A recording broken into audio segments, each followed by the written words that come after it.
guys know ni Zeesurry ba ni son ganin mutane a cikin damuwa, ba ni son, I don't like seeing people suffering. Shi yasa wannan bidiyon Z Diamond din nan da na gani a TikTok ya bani tausayi kuma ya sa ni naji haushi sosai saboda labaran da nake ji akan kiss din nata. Amma few people reach out to me from Kannywood after I made that video. The video yake samun views. Few people reach out to me kuma sun faɗa min gaskiyan magana yadda abubuwa ke faruwa akan halin da Z Diamond take ciki. Kannywood has done so much for Z Diamond. Sun mata abubuwa da dama, sun iya kokarin. Amma menene Z Diamond bata taba ta fito ta nuna mana cewa Kannywood sun mata kokari ba. Sai dai a fito a ce mana Kannywood ba su yin komai, Kannywood ba su taimake ta ba, Kannywood saura miliyan 7 amma sun kasa su biya kuɗin kaza bla bla bla bla. Ana ta raina mana mu masis, ana ta raina mana wayo, ana sa mu kuma mu ringa jin haushin Kannywood. Whereas from a legit source aka ce min Kannywood, mutane daga Kannywood sun yi mata contributing kuɗi ya fi miliyan 15,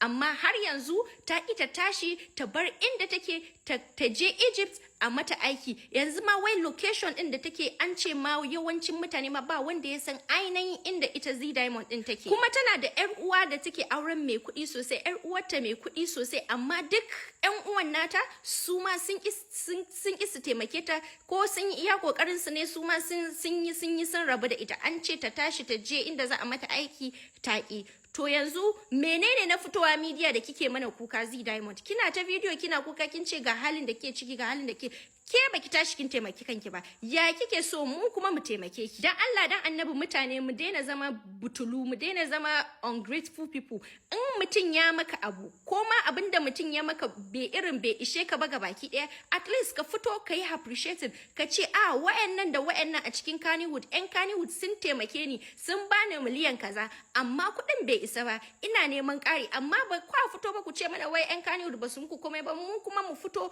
muna supporting ɗinku as mutane da suke kishi ƴan uwan mu ƴan arewa, mun fito muna supporting ɗinku, daga baya kuma mu zo muna jin narrative kala haba dan Allah mu gyara wannan halin namu.